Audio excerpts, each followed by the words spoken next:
नमस्कार दोस्तों, मैं राकेश मेहरा जीके क्लासेस की तरफ से करंट जीके की सीरीज में आप सभी का हार्दिक स्वागत करता हूं। करंट जीके की सीरीज में आज मैं आपसे म्यूचुअल फंड पर चर्चा करने जा रहा हूं। म्यूचुअल फंड क्यों चर्चित है उसकी हम चर्चा करेंगे। फिलहाल उससे पहले एक बात आपको बताना चाहूँगा कि मैंने आपको जो व्हाट्सएप नंबर दिए थे वो आपको व्हाट्सएप से जोड़ने से संबंधित थे, व्हाट्सएप ग्रुप से नहीं। ऐसा अपना व्हाट्सएप का कोई ग्रुप नहीं है। वो इसलिए मैंने आपको दिए थे ताकि आप उन नंबरों का इस्तेमाल, व्हाट्सएप का इस्तेमाल अपनी स्टडी से संबंधित समस्याओं के निवारण के लिए इस्तेमाल कर सको। तो आपको यदि कोई भी समस्या आती है तो आप उस व्हाट्सएप पे मुझे भेज सकते हो। जो भी आप वीडियो देखते हो उसमें आपको कोई भी समस्या है तो आप व्हाट्सएप पे सेंड करो, उसका जवाब आपको वहीं दे दिया जाएगा। इस संबंध में आपको मैंने वो नंबर बताए थे। अपना व्हाट्सएप जैसा कोई ग्रुप नहीं है। हाँ, जो ग्रुप है अपना वो टेलीग्राम का है। टेलीग्राम का अपना ग्रुप है। टेलीग्राम आप अपने प्ले स्टोर से टेलीग्राम डाउनलोड कर लें और उसके अंदर कैपिटल अक्षर में राकेश मेहरा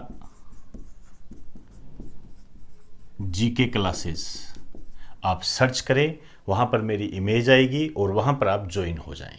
तो ये टेलीग्राम तो अपना एक ग्रुप बना हुआ है, और लेकिन उस टेलीग्राम में क्या है, सिर्फ एडमिन ही पोस्ट कर सकता है, आप कुछ भी पोस्ट नहीं कर सकते। ये व्यवस्थाओं को देखते हुए किया गया है, एक अनुशासन के दायरे में रहकर।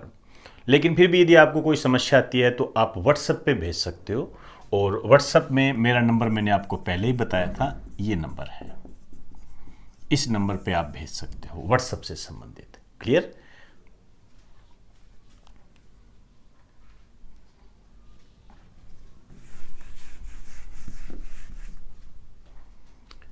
अब मैं टॉपिक की तरफ आता हूं। आज का अपना टॉपिक है म्यूचुअल फंड।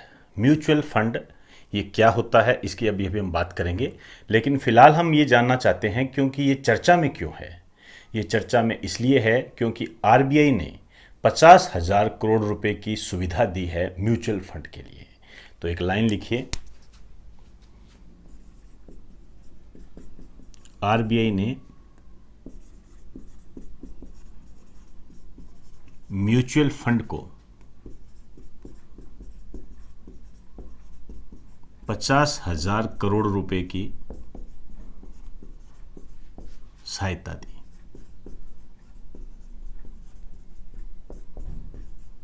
50,000 करोड़ रुपए की सहायता दी है ताकि इन्वेस्टमेंट को बढ़ाया जा सके। उद्देश्य इसका इन्वेस्टमेंट को बढ़ाना है। आरबीआई आप जानते ही हो रिजर्व बैंक ऑफ इंडिया है, भारत का केंद्रीय बैंक। इसके बारे में हम काफ़ी चर्चा कर चुके हैं। या मैं आपको सजेस्ट करूंगा कि मेरा जो पुराना वीडियो है उस पर जाकर आप आरबीआई के बारे में पूरी जानकारी ले लें। मैंने 2-3 जगह ये जानकारी दी हुई है, आप उसको देख सकते हो वहाँ पर। यहाँ पर मैं आरबीआई की कोई चर्चा करने नहीं जा रहा क्योंकि काफ़ी बार चर्चाएं हो चुकी है, तो टाइम वेस्ट करने की बात होगी। और आपको ऑलरेडी वहाँ पर जो अपनी सीरीज बनी हुई है उसके अंदर आपको आरबीआई से बाकायदा आरबीआई नाम का ही टॉपिक आपको मिल जाएगा, वो ढूंढ लीजिए और देख लीजिए, आपको आरबीआई वहाँ पर क्लियर हो जाएगा। क्लियर? अब देखिए, ये जो म्यूचुअल फंड को 50,000 रुपये की सहायता राशि दी है, ये वास्तव में डायरेक्ट म्यूचुअल फंड को नहीं मिलेगी। ये क्या है, सबसे पहले बैंकों के पास जाएगी, बैंक के पास जाएगी। बैंक लेंगे इसे, आरबीआई से बैंक लेंगे इसे, और कुछ ब्याज राशि भी देंगे इसको। हाँ, रेपो रेट से कोई लेना देना नहीं है इसका। मतलब आरबीआई बैंकों को पैसा देगा म्यूचुअल फंड में निवेश के लिए, म्यूचुअल फंड को आगे बढ़ाने के लिए, आप इसको ये कह सकते हो। और बैंकों से ये पैसा जो जाएगा ये म्यूचुअल फंड में जाएगा। ऐसे होगा। डायरेक्ट आरबीआई का म्यूचुअल फंड से कोई रिलेशन नहीं है। क्लियर? ध्यान रखना, आरबीआई 50,000 करोड़ रुपए दे रहा है। ये 50,000 करोड़ रुपए म्यूचुअल फंड को एक्टिव करने के लिए दे रहा है, उसको आगे लाने के लिए दे रहा है। और ये पहले बैंक के पास जाएंगे और बैंक के माध्यम से म्यूचुअल फंड में जाएंगे। क्लियर? अब देखिए, अब मैं बात करने जा रहा हूं म्यूचुअल फंड क्या है। देखिए, वास्तव में ये जो म्यूचुअल फंड है, दो शब्द है हमारे पास।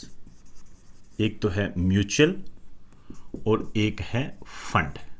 म्यूचुअल अपने से बोलते हैं ना कि इनकी म्यूचुअल अंडरस्टैंडिंग है। म्यूचुअल अंडरस्टैंडिंग मतलब आपसी समझ, आपसी, आप म्यूचुअल को कह सकते हो आपसी, और फंड कोष होता है। तो आप ये कह सकते हो कि ऐसा कोष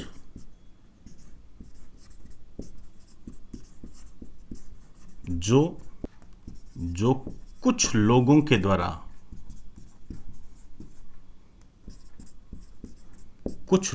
द्वारा मिलकर बनाया गया है।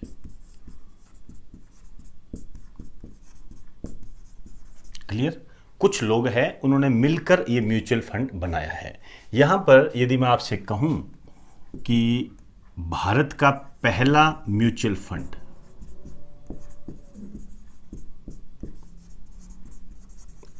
अब तो बहुत सारे आ गए, भारत का पहला म्यूचुअल फंड आपको एग्जाम की दृष्टि से ध्यान रखना है, ये है यूटीआई। इसकी जो स्थापना हुई थी 1964 में हुई थी। इसका पूरा नाम है यूनिट ट्रस्ट ऑफ इंडिया। ध्यान रखें, ये भारत का पहला म्यूचुअल फंड है। अब मैं वापस म्यूचुअल फंड पे आऊंगा, ऐसा कोष जो कुछ लोगों के द्वारा मिलकर बनाया गया है। अब यदि अर्थशास्त्र की भाषा में कहें, इकोनॉमिक्स की लैंग्वेज में कहें इसको हम, तो इसको कहा जाता है निवेश वित्तीय मध्यस्थ। निवेश वित्तीय मध्यस्थ, आप कह सकते हो इन्वेस्ट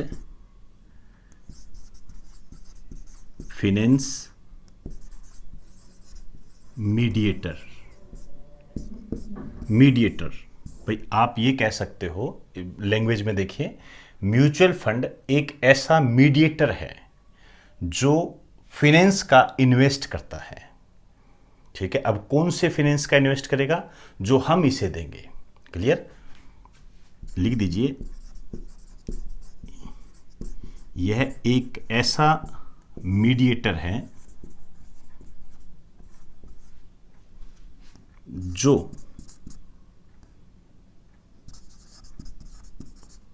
आपके फिनेंस को इन्वेस्ट करता है। अब बात आती है कहां करता है। ये करेगा जैसे शेयर मार्केट में कर देगा, किसी कंपनी में कर देगा, फंड में कर देगा। इस तरीके से इन्वेस्ट करेगा, ये आपके फिनेंस को इन्वेस्ट करेगा और उसके बाद में जो प्रॉफिट होगा वो आपको दे देगा। वो नियमानुसार जो होते हैं। दोबारा सुन लीजिए क्या है ये। जैसे मैं हूं, ध्यान से सुनना मेरी बात को, बहुत इजी है। जैसे मैं हूं और मुझे क्या करना है, पैसों का इन्वेस्ट करना है। अब पैसों का इन्वेस्ट करना है तो मैं तो एक सामान्य व्यक्ति हूं, एक टीचर हूं, तो मुझे ये जो शेयर मार्केट है या कोई भी कंपनी है जैसे रिलायंस है, क्या कर रही है, मुझे क्या पता, कैसा चल रहा है उसके अंदर, क्या प्रॉफिट हो रहा है, क्या लॉस हो रहा है, मुझे नहीं पता उसके बारे में। फंड के बारे में मुझे नहीं पता। हाँ, वैसे पता है कि फंड क्या होता है, शेयर मार्केट क्या है, लेकिन मैं किसके शेयर खरीदूं, किसके शेयर नहीं खरीदूं, मुझे क्या पता, मुझे पता नहीं है। लेकिन मुझे मेरा पैसा इन्वेस्ट करना है। इन्वेस्ट करना है तो मैं म्यूचुअल फंड को दूंगा, भाई ये मेरे पैसे हैं, आप इसको इन्वेस्ट कर दीजिए। तो मैंने म्यूचुअल फंड को पैसा दे दिया। अब म्यूचुअल फंड को जब मैंने पैसा दे दिया तो म्यूचुअल फंड क्या करेगा, अपनी समझ के आधार पर, क्योंकि मेरे को तो समझ है नहीं, अपनी समझ के आधार पर वो शेयर खरीद लेगा, फंड खरीद लेगा। या जैसे मान लीजिए आप इस फंड की जगह एक शब्द लिख दीजिए बॉन्ड, ये ज़्यादा सही रहेगा। है तो वैसे फंड ही, लेकिन आप बॉन्ड शब्द ज़्यादा इस्तेमाल कर लेगा। बॉन्ड खरीद लेगा या किसी कंपनी में इन्वेस्ट कर देगा। कई तरीके हैं इन्वेस्ट करने के, उसमें इन्वेस्ट कर देगा। अब उसको जो प्रॉफिट होगा उसमें वो मुझे अपना हिस्सा दे देगा, या जो भी हमारा उसके साथ जो बात हुई है उस आधार पर वो मुझे अपना परसेंटेज दे देगा। तो ऐसे मैं अपने पैसे को म्यूचुअल फंड के माध्यम से इन्वेस्ट करूंगा।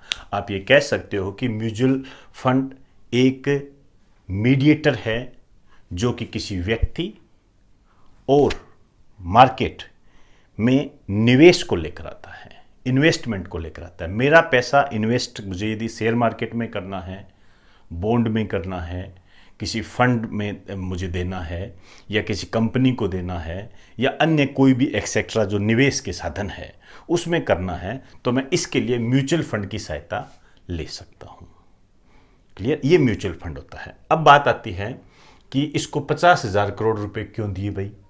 क्या मतलब है इसका? इसका मतलब ये है कि आप जानते हो कि कोविड-19 के तहत अब शेयर मार्केट, आप देख रहे हो शेयर मार्केट गिर गया, देखते रहते हो सारे ये, और म्यूचुअल फंड वगैरह, इस पर लोग विश्वास नहीं कर रहे हैं और करना भी नहीं चाहिए, क्योंकि क्या पता कल की स्थिति क्या हो, किसे क्या पता है।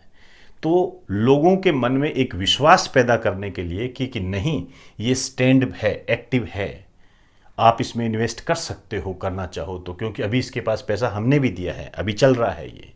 तो इस कारण से आरबीआई ने मार्केट को बनाए रखने के लिए ये इसको 50,000 करोड़ रुपए दिए हैं। लेकिन वही बात है, म्यूचुअल फंड को डायरेक्ट पैसा नहीं देता है, बैंकों के माध्यम से पैसा मिलता है। क्लियर? तो एक बार आप इसका स्क्रीनशॉट ले लीजिए।